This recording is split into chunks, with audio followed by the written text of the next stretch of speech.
Hello दोस्तों, आज की हमारी क्लास 3 अक्टूबर की Madhya Pradesh daily current affairs की क्लास है, जिसके अंतर्गत हम बात करेंगे कुछ महत्वपूर्ण प्रश्न।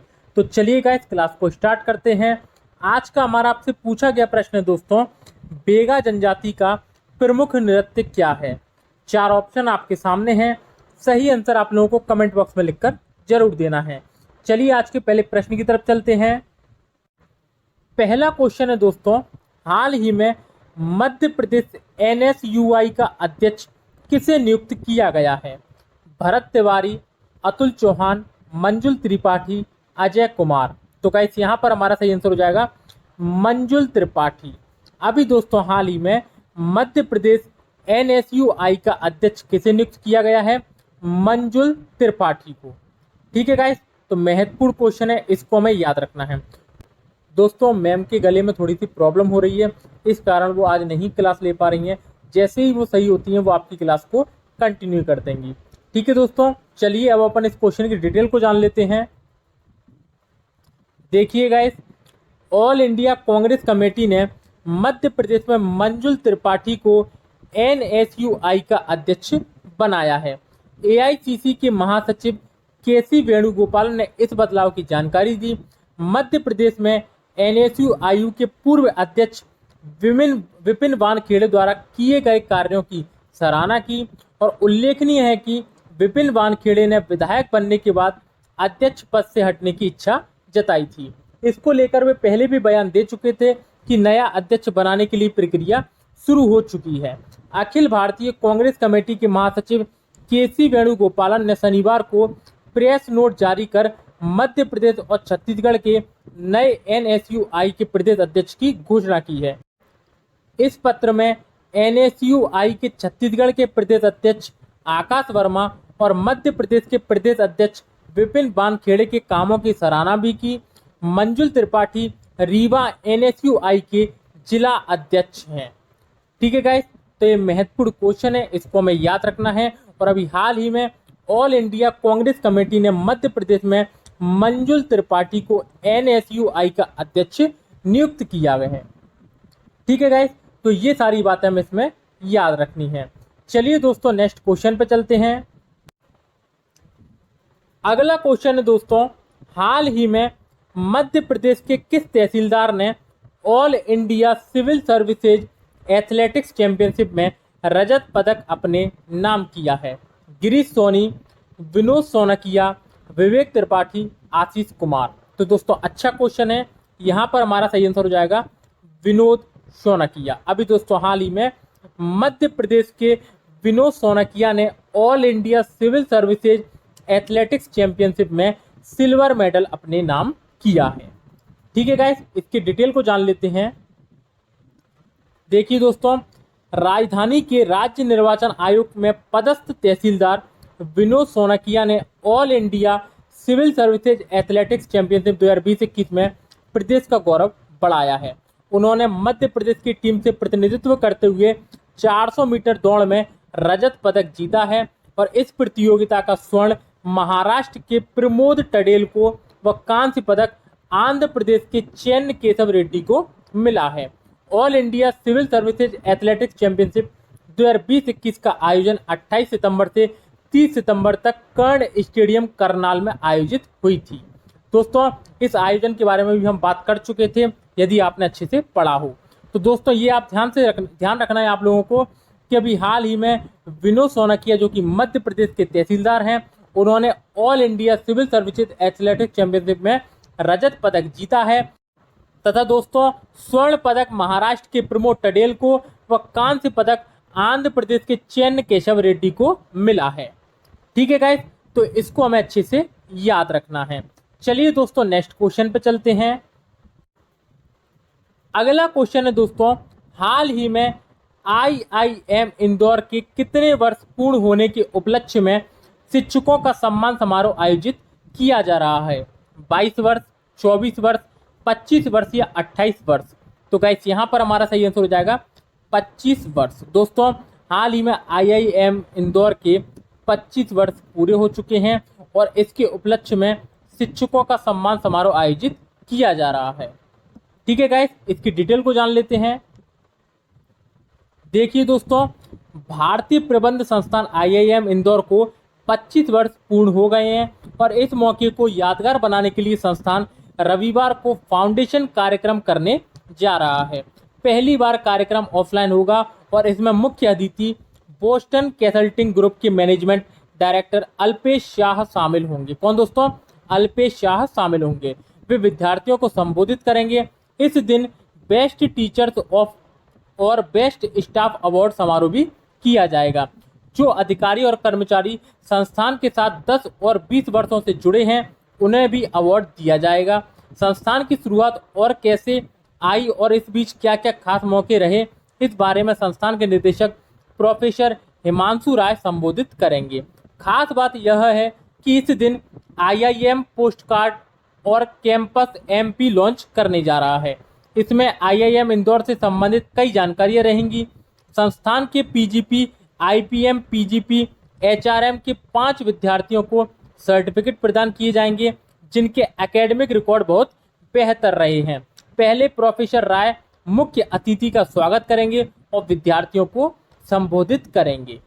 ठीक है गाइस, तो हाल ही में भारतीय प्रबंध संस्थान इंदौर के 25 वर्ष पूर्ण होने के उपलक्ष्य में ये संस्थान जो अपने शिक्षकगण हैं उनका सम्मान करने जा रहा है। ठीक है गाइस, तो ये एक अच्छा क्वेश्चन है जिसे हमें याद रखना है। चलिए दोस्तों, नेक्स्ट क्वेश्चन पे चलते हैं। अगला क्वेश्चन है दोस्तों, हाल ही में आयोजित राज्य स्तरीय रग्बी फुटबॉल प्रतियोगिता में किस जिले की टीम ने सर्वश्रेष्ठ प्रदर्शन किया है? शाजापुर, इंदौर, ग्वालियर, जबलपुर। तो गाइस यहाँ पर हमारा सही आंसर हो जाएगा शाजापुर। अभी दोस्तों हाल ही में राज्य स्तरीय रग्बी फुटबॉल प्रतियोगिता जो कि आयोजित हुई है वहां पर सर्वश्रेष्ठ टीम का प्रदर्शन किसने किया है? शाजापुर ने। ठीक है गाइस, चलिए इसकी डिटेल को जान लेते हैं। देखिए दोस्तों, राज्य स्तरीय रग्बी फुटबॉल प्रतियोगिता का आयोजन अभी हाल ही में भोपाल में हुआ है। शाजापुर की टीम ने शानदार प्रदर्शन कर गोल्ड और सिल्वर मेडल जीता, जबकि जूनियर बालिका वर्ग में गोल्ड मेडल प्राप्त किया। साथ ही जूनियर बालक वर्ग में सिल्वर मेडल प्राप्त किया। बालिका सीनियर वर्ग में बेस्ट खिलाड़ी का अवार्ड रानी केवट शाजापुर को मिला है। वहीं जूनियर वर्ग बालिका में बेस्ट टैकल का अवार्ड अंजलि पाटीदार शाजापुर को मिला है। शाजापुर टीम से नेशनल कैंप के लिए सीनियर बालक में राज सोनी, विशाल दांगी, रविंद्र पाटीदार, सचिन पाटीदार। शाजापुर जूनियर बालक में गोविंद पाटीदार, हिमांशु शुक्ला। शाजापुर रवि अहिरवार, पवन अहिरवार, अजय अहिरवार। काला पीपल सीनियर बालिका में रानी केवट, बुलबुल पाटीदार। शाजापुर जूनियर बालिका में अंजलि पाटीदार, रितु पाटीदार, पायल मालवीय, माही पाटीदार। शाजापुर सपना मेवाड़ा। काला पीपल का चयन Madhya Pradesh national rugby camp के लिए हुआ है। ठीक है गाइस, तो ये छोटी छोटी बातें हैं जिसे हमें इसमें याद रखनी है। चलिए दोस्तों, नेक्स्ट क्वेश्चन पे चलते हैं। अगला क्वेश्चन है दोस्तों, हाल ही में मध्य प्रदेश के किस जिले में गांधी जयंती के अवसर पर प्रदर्शनी आजादी की कहानी साहित्य की जुबानी का आयोजन किया गया है? नीमच, सागर, भोपाल, इंदौर। तो गाइस यहाँ पर हमारा सही आंसर हो जाएगा भोपाल। ठीक है गाइस, तो हाल ही में मध्य प्रदेश के भोपाल में गांधी जयंती के अवसर पर प्रदर्शनी आजादी की कहानी साहित्य की जुबानी का आयोजन किया गया है। ठीक है गाइस, इसकी डिटेल को जान लेते हैं। देखिए दोस्तों, यह देश की आज़ादी का 75वां वर्ष है और इस अवसर पर देश प्रदेश के साथ साथ राजधानी भोपाल में भी आज़ादी का अमृत महोत्सव मनाया जा रहा है। इसी सिलसिले में विभिन्न आयोजन हो रहे हैं। वर्तमान युवा पीढ़ी आज़ादी के उपरांत की तीसरी पीढ़ी मानी जाती है, जिसका रुझान डिजिटल टेक्नोलॉजी की ओर तो बड़ा है, किंतु साहित्य से वे लोग दूर होते चले गए हैं। इसी बिंदु को ध्यान में रखते हुए 2 अक्टूबर को गांधी जयंती के अवसर पर इंदिरा गांधी राष्ट्रीय मानव संग्रहालय में पुस्तक प्रदर्शनी आज़ादी की कहानी साहित्य की जुबानी का आयोजन किया गया है। इस प्रदर्शनी का उद्घाटन संग्रहालय के निदेशक डॉक्टर PK मिश्र द्वारा किया गया। इस अवसर पर अनेक गणमान्य नागरिक उपस्थित थे। इस प्रदर्शनी का मुख्य आकर्षण ऐसा दुर्लभ साहित्य है जो स्वतंत्रता संग्राम में अपनी महत्वपूर्ण भूमिका निभा चुके हैं और जिनका साहित्य पठन पाठन के लिए आसानी से उपलब्ध नहीं हो पाता। इस तरह की दुर्लभ किताबों का संग्रह विभिन्न उपलब्ध संसाधनों से डाउनलोड कर प्रदर्शित किया गया है, जिसे पाठक क्यूआर कोड के माध्यम से पढ़ सकते हैं। ठीक है गाइस, तो ये सारी बातें हमें इसमें याद रखनी है। चलिए दोस्तों, अब अपन कल के क्वेश्चन के बारे में डिस्कस कर लेते हैं। क्वेश्चन है दोस्तों, बरगी परियोजना किस नदी पर स्थित है? ये दोस्तों कल का हमारा आपसे पूछा गया प्रश्न था।